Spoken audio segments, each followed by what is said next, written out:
lumabas na pantapal daw sa mga sakit-sakit ng katawan. May ilan nang sumubok, pero meron ding mga nagdududa sa bisa nito.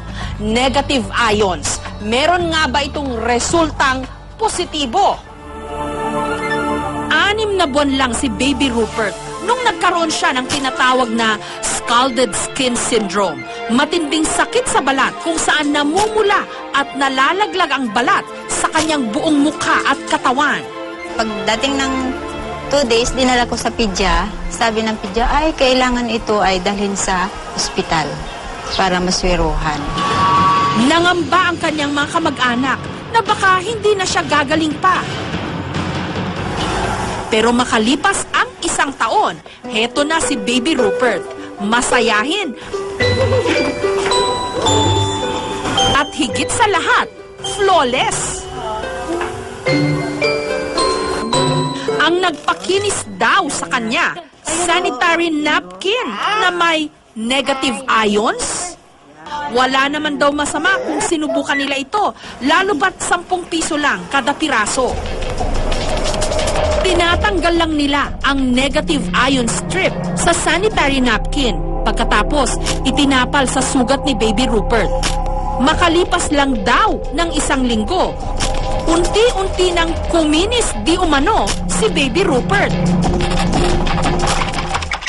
Sa internet, may pag-aaral na nagsasabing may natural daw na kakayahan na magpagaling ng iba't ibang klase ng sakit, ang tinatawag nilang negative ions.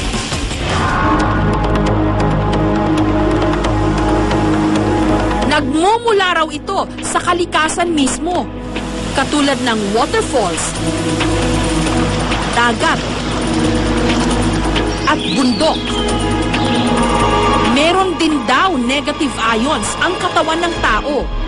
Pero sa ibang bansa, meron ng mga inilalakong bra, damit, medyas, bedsheets, at maging detergents na nilagyan rin daw nila ng negative ions. Pero ang nakaka-intriga talaga, sanitary napkin na may negative ions? Meron itong green strip na itsurang adhesive bandage sa gitna ng napkin. Dito raw nanggagaling ang di umano negative ions. Tatanggalin ito, babasain, at ididikit daw sa sumasakit na parte ng katawan.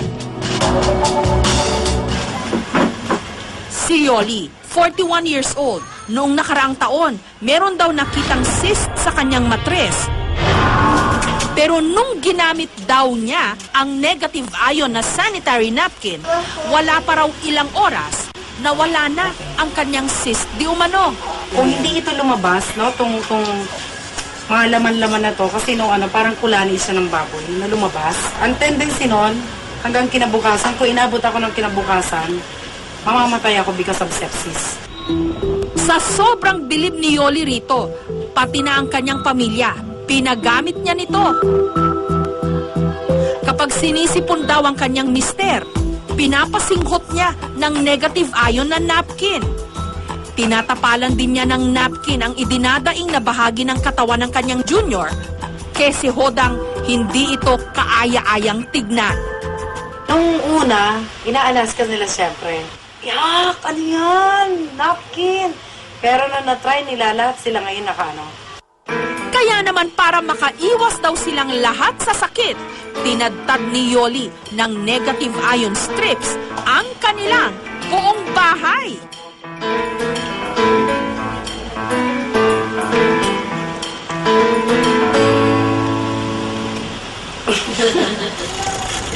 Si Lolo Gregorio naman, 84 years old, nagamot di umano ang kanyang namamagang prostate dahil daw sa araw-araw niyang paggamit ng napkin. Marami kasi nagpayo na nakakatulong yan sa mga may depresya sa prostate. Kaya ang ginawa ko, gumamit rin ako. Dahil sa aming narinig, lalo kaming naintriga. Sinadya namin ang tanggapan ng distributor ng sanitary napkin na meron daw negative ion. Taong 2006 nung naimbento raw ito sa China. Pero noong nakaraang taon lang sinimulang ibenta dito sa Pilipinas. So na they came up with all the researches. Doon sa small strip na yun, nilagay nila sa napkin. And since they're in the business of napkin, yun na rin ang ginamit. And it's patented.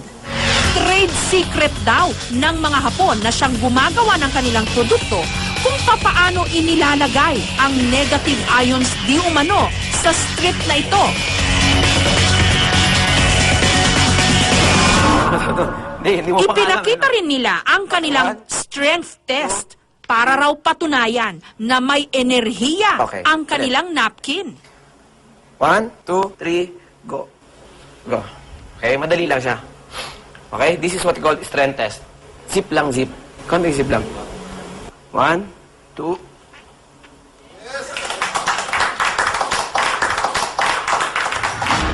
Sa pamamagitan din daw ng paghawak lang sa boteng may negative ion strip, hindi raw tumutumba ang taong dinadantayan ng kamay ng nagdedemo. Okay?